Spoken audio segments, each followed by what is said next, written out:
8월 4일 금요일입니다. 오늘 새벽 우리에게 주시는 하나님의 말씀은 이사야 2장 1절부터 4절까지의 말씀입니다. 아모스의 아들 이사야가 받은 바 유다와 예루살렘에 관한 말씀이라. 말일에 여호와의 전에 산이 모든 산 꼭대기에 굳게 설 것이요 모든 작은 산 위에 뛰어나리니 만방이 그리로 모여들 것이라. 많은 백성이 가며 이르기를 오라 우리가 여호와의 산에 오르며 야곱의 하나님의 전에 이르자. 그가 그의 길을 우리에게 가르치실 것이라. 우리가 그 길로 행하리라 하리니 이는 율법이 시온에서부터 나올 것이요 여호와의 말씀이 예루살렘에서부터 나올 것임이니라. 그가 열방 사이에 판단하시며 많은 백성을 판결하시리니 무리가 그들의 칼을 쳐서 보습을 만들고 그들의 창을 쳐서 낫을 만들 것이며 이 나라와 저 나라가 다시는 칼을 들고 서로 치지 아니하며 다시는 전쟁을 연습하지 아니하리라. 아멘. 바로 전장에서 하나님은 이사야를 통해 심판의 말씀을 선포하셨습니다. 그들은 하나님의 백성으로 부름받았지만 하나님의 백성답지 않은 삶, 하나님을 등지고 산 삶에 대한 대가를 치러야 합니다. 바로 앞장에서 심판의 내용이 나왔지만 오늘 2장의 말씀은 심판과 정반대의 말씀이 선포되고 있습니다. 한 절씩 살펴보면 2절에서 말일에 여호와의 전에 산이 모든 산 꼭대기에 굳게 설 것이요 모든 작은 산 위에 뛰어나리니 만방이 그리로 모여들 것이라 라고 말씀하고 있습니다. 말일은 마지막 날이라고도 부를 수 있습니다. 우리는 마지막 날이라고 한다면 예수님께서 다시 오실 때를 떠올립니다. 시간의 마지막이며 세상의 끝이며 모든 이들이 심판대에 서게 될 그날 말입니다. 하지만 여기서의 말일이 꼭 마지막 날만을 의미하진 않습니다. 물론 마지막 날도 맞지만 여기에 더하여 이사야 시대를 기준으로 앞으로 하나님께서 이 땅에 오시는 날을 의미하기도 합니다. 그렇기에 넓은 의미로 우리는 이사야에서 선포된 이 약속의 말씀이 이루어진 그 시대에 살고 있는 것입니다. 실제 우리는 종말의 시대에 살고 있습니다. 구약에서 그토록 대망하던 예수님께서 오셨고 이제 다시 오실 날을 기다리고 있는 그 때이기 때문입니다. 그러므로 여기서 말일은 예수 그리스도께서 교회를 세우신 시대로 생각하면 되겠습니다.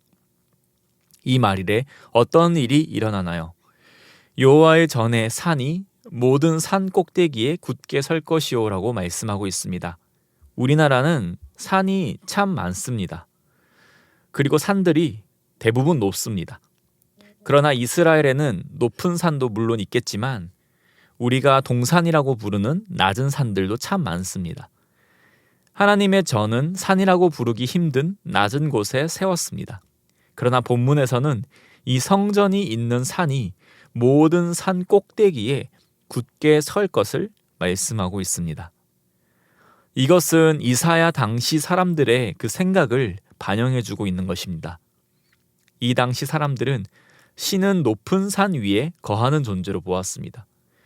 물론 이사야가 하나님께서 저 높은 산 위에만 계신 분으로 생각하진 않았겠으나 그 당시의 사람들이 듣고 생각하기에 익숙한 표현을 사용한 것입니다. 그렇다면 하나님의 전이 있는 산이 모든 산 꼭대기에 굳게 선다라는 것은 세상에 수많은 신들이 있고 사람들은 그것들을 섬기지만 세상이 드디어 하나님은 오직 한 분이시라는 것을 알게 될 것이라는 의미입니다. 그리고 많은 신들 중에 하나님께서 가장 높으신 것이 아니라 하나님만이 유일한 우리의 창조주이심을 알게 될 것이라는 것입니다. 그리고 본문은 계속해서 말씀합니다. 3절에서 오라 우리가 여호와의 산에 오르며 야곱의 하나님의 전에 이르자. 그가 그의 길을 우리에게 가르치실 것이라. 하나님의 산과 야곱의 하나님의 전에 나아가는 것은 곧 하나님께로 나아가는 것입니다. 그러나 이제는 이스라엘 백성들만의 하나님이 아니십니다. 그들만 택함 받아 그들만이 여호와의 산에 올라가지 않습니다. 3절 앞부분에서 많은 백성이, 이 많은 백성은 이방인이었던 우리도 아우르는 말입니다. 왜냐하면 예수 그리스도로 인하여 우리도 그분의 자녀가 되었고 백성이 되었기 때문입니다. 우리 또한 하나님의 백성으로 부름받았습니다. 부름받은 하나님의 백성들은 하나님의 백성으로 하나님의 말씀으로 사는 자들이 되었으며 백성들은 하나님의 그 길로 행하기를 힘써야 합니다. 그때의 마지막 4절과 같이 이 땅에 진정한 평화가 찾아옵니다. 칼과 창은 죽이기 위한 도구입니다. 그러나 전쟁이 없다면 이런 무기도 필요가 없어집니다. 칼을 쳐서 보습, 그러니 쟁기를 만들고 창을 쳐서 낫을 만든다는 것은 전쟁이 없어졌기에 더 이상 무기가 있을 필요가 없다는 것을 말해줍니다. 놀라운 말씀입니다. 왜냐하면 지금은 그러한 일을 상상도 할 수 없기 때문입니다. 모든 나라가 다 국방력에 예산을 투입하고 있습니다.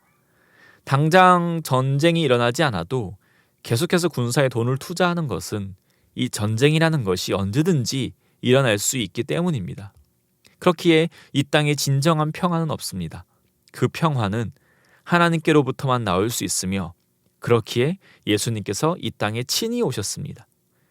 예수님께서 이 땅에 오셨을 때 진정 예수님은 참된 평화가 무엇인지를 보여주셨습니다. 예수님은 하나님이시고 모든 것의 주인 되시는 분이지만 세상의 권력자들과 같이 그 힘을 이용하고 누리지 않으셨습니다.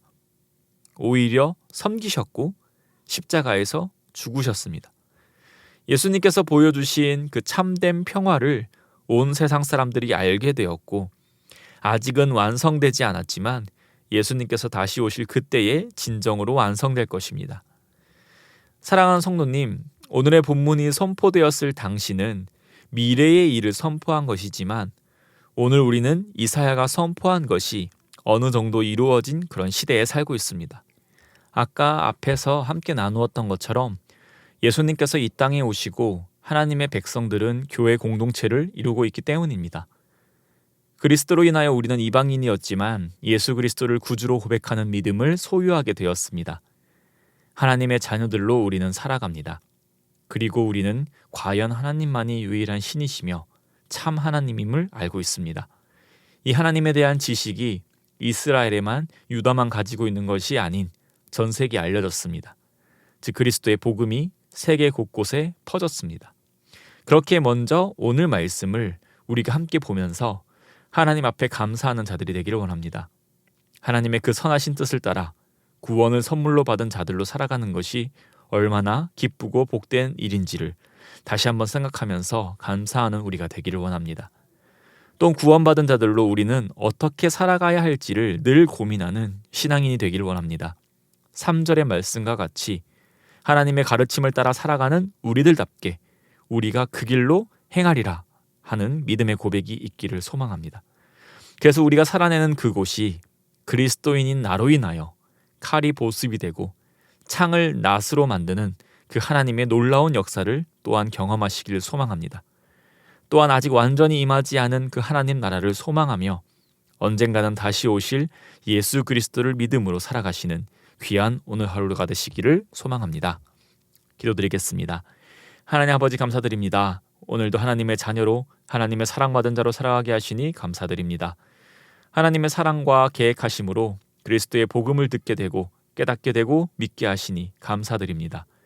우리의 입술에서 하나님만이 참 하나님이시며 유일하신 분이시다라는 그 고백을 하게 하시니 감사드립니다. 그렇게 우리가 그리스도를 믿고 살아가는 것에 대한 기쁜 감사가 늘 흘러넘치는 삶이 되게 하여 주시옵소서. 하나님 또한 기꺼이 하나님의 백성으로 하나님의 말씀에 순종하며 살아가야 할 줄 믿습니다. 세상에서 많은 평화를 외치지만 실제 그 평화가 없는 것을 보며 하나님의 백성인 우리가 하나님으로부터 오는 참된 평화가 무엇인지를 세상에 전해줄 수 있는 자들이 되게 하여 주시옵소서. 그리하여서 세상에 소망 주는 우리가 되게 하여 주시옵소서. 우리 모두는 참 연약하고 약하지만 우리를 통하여 역사하실 그 전능하신 하나님을 오늘도 바랍니다. 오늘 하루도 그리스도의 제자로 살아갈 때 주님 홀로 영광 받아 주시옵소서. 하나님께서 우리의 이 모든 기도에 응답해 주실 것을 믿사오며 이 모든 말씀 살아계신 우리 주 예수 그리스도의 이름으로 기도드립니다. 아멘. 이 시간 함께 기도하실 때 주신 말씀을 붙들고 기도하시고 우리 주간 기도 제목에 따라서 모든 소그룹 모임을 위해서 함께 기도드리겠습니다. 다락방 모임, 전도회, 모든 모임들마다 예수 안에서 한 가족과 같이 은혜를 나누는 모임이 되게 하시고 우리 교회 안에 소외되는 영혼이 하나도 없는 사랑 많은 가정 같은 교회 되도록 기도해 주시기 바랍니다. 또 우리 모든 소그룹 순장님들과 교회를 책임지고 섬기시는 우리 장로님들을 위해서 기도해 주시기 바랍니다. 우리 합심 제목과 개인적인 제목으로 기도하겠습니다. 함께 기도하겠습니다.